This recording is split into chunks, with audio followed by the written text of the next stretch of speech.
Miguel Ponce, Gustavo Idoyaga te habla, ¿cómo te va? Qué alegría, Gustavo, estar contigo, en serio. Que bueno, tenemos buena relación, te iba a decir, sos un chamullero.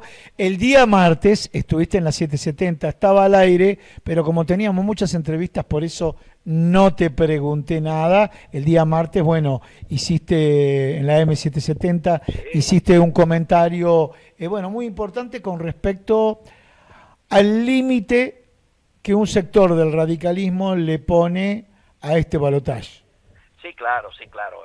Nosotros, después que salió el comunicado oficial de la Unión Cívica Radical, que nosotros comprendimos en su alcance, léase la neutralidad ante las dos fórmulas que habían quedado, nos parecía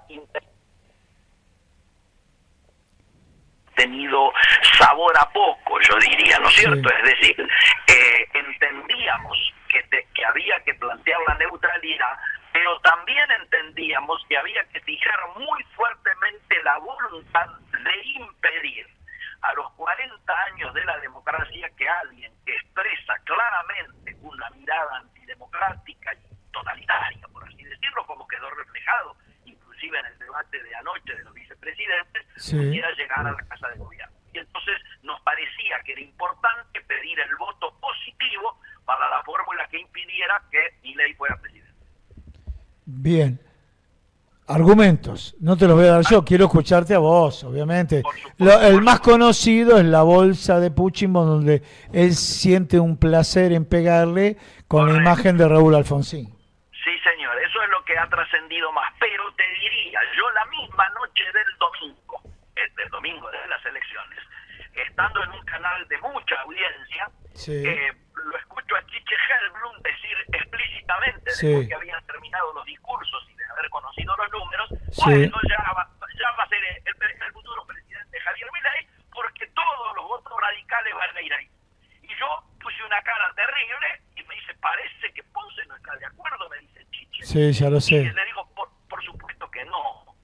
Te tiro 3 tips nada más. A ver, vamos. Uno es este que vos dijiste. El otro es que hace 72 horas, le dije ese domingo, en el cierre de campaña de los libertarios, el estribillo más gritado con más pasión, con más fuerza por esa jauría, era el que nos salta es un radical. Y más importante, tal vez, que eso que uno podría tomarlo como una anécdota, o esto del punchiball, que también es de muy mal gusto, lo importante es el análisis histórico que hizo durante toda la campaña el candidato Javier Milei. Y él dice que la decadencia de Argentina empezó con la elección del primer presidente elegido por el pueblo de Hipólito Yrigoyen, a quien él cataloga además como el primer populista de Argentina. Sí, Entonces, yo digo, ¿qué puede hacer un radical ahí? ¿De dónde se aferra? Alfonsín nos dijo explícitamente que si la sociedad se derechiza, el radicalismo tendrá que acostumbrarse a perder elecciones, pero jamás a derechizarse. Y me parece que la expresión de la socialdemocracia, de una democracia social como la que propugnaba también Ricardo Rojas, no está presente en las fórmulas actuales, pero por supuesto que hay un peligro muy grande de que todos los avances de algo que era un pacto de estos 40 años, el pacto democrático, ha quedado ayer, inclusive en el debate de los vicepresidentes, demostrado que está en peligro. Claramente, cuando se le pregunta a Javier Milei si él coincide y está de acuerdo con la democracia, no contesta. De la misma manera que ayer, cuando se le pregunta directamente a la candidata a vicepresidenta sobre el genocidio, sobre el tema de los desaparecidos y todo lo demás del juicio a las juntas, no contesta. Y la verdad es que es una lástima que, insisto, a 40 años de la democracia, para nosotros el mejor homenaje que le podemos hacer a Raúl Alfonsín es impedir que alguien que está en sus antípodas del pensamiento democrático pueda llegar a la presidencia de la nación.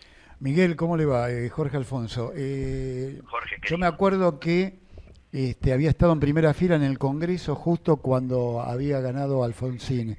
Es el padre de la democracia, obviamente. Quiero hacer una reflexión con lo que dijiste al principio con respecto a Chiche. Hay que entenderlo al muchacho Chiche, por qué dice lo que dice. huelgan las palabras para comprender lo que quiero decir. Pero digo, ¿imaginas algún radical votando a Milei? Digo yo. De ninguna manera. Eso es lo que le dije. Yo no me imagino un radical votando a Milei. Ojo, sí, hay uno, Petri.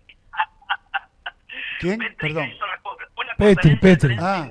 Claro, Ah. hizo una conferencia de prensa insólita que me hizo quedar en offside porque yo estaba al aire en otro canal de televisión, me estaban planteando, se acababa de conocer que iba a haber una conferencia de prensa y yo me tiré a la pileta diciendo, seguramente en esa conferencia va a estar Patricia y tal vez Mauricio Macri, que fueron los que hicieron la tranza en la noche anterior y lo van a denunciar, ¿no es cierto?, cómo son las características de la cuerda, etcétera, y demás. Van a decir que lo primero que pidió Macri es el Ministerio de Justicia para Garabano, que después dijo que quería tener injerencia en los temas económicos y tiró los nombres de Schwarzenegger y de Caputo, bueno, etcétera, etcétera. Y jugué diciendo que Petri no iba a estar, porque Petri era un orgánico y resulta que apareció.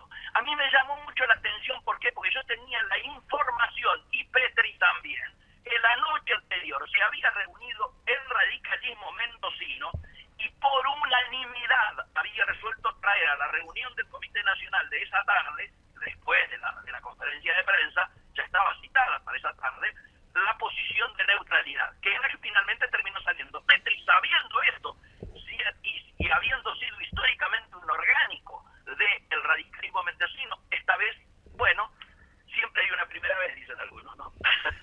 Y la última pregunta de mi parte. Por favor. ¿Puede ser que estemos realmente en los primeros pasos del radicalismo que realmente conocemos? Porque el radicalismo fue bastardeado de todas las formas habidas y por haber. Ahora Absolutamente. Los que perdimos en Gualeguaychú, cuando Sí. se decidió la alianza con el PRO, que terminó generando una situación para el radicalismo francamente lamentable, como vos la describís, pero que además permitió, usando la estructura radical, que un partido vecinal, como era el PRO, se transformara en alternativa nacional a partir de ese momento. Sí. Yo digo, además de esto, nosotros desde entonces hasta hoy venimos reclamando la necesidad de construir autonomía para recuperar la identidad que se fue perdiendo. Gradualmente se fue perdiendo de la manera lastimosa como vos lo relatabas recién, ¿no es cierto? Y esto nos preocupa. Y vamos a hacer todo lo posible. Por eso el documento que vos hacías referencia está firmado por históricos, Casella, Federico Estolani, Changi Cáceres, estoy yo, y cientos y cientos. Sí, sí. Miguel, bueno, estamos en un escenario electoral complejo. Muy complejo. Viene el debate, la semana que viene, bueno, ya estamos en las postrimerías del balotaje. Ya cuando termine, cuando esté el número, quiero hablar con vos de economía. Porque sos director del Centro de Estudio de Comercio Exterior y yo creo que ahí en ese momento, ahora vos sabés cómo está la agenda, pero a partir del primer día, independientemente del resultado electoral, va a ser muy importante escucharte y bueno, cuál va a ser el escenario del comercio exterior con el diario del día lunes, con el ganador del día lunes, ¿no? Por supuesto que sí, yo quedo a disposición. Vos sabés para mí el placer que es estar con ustedes, siempre.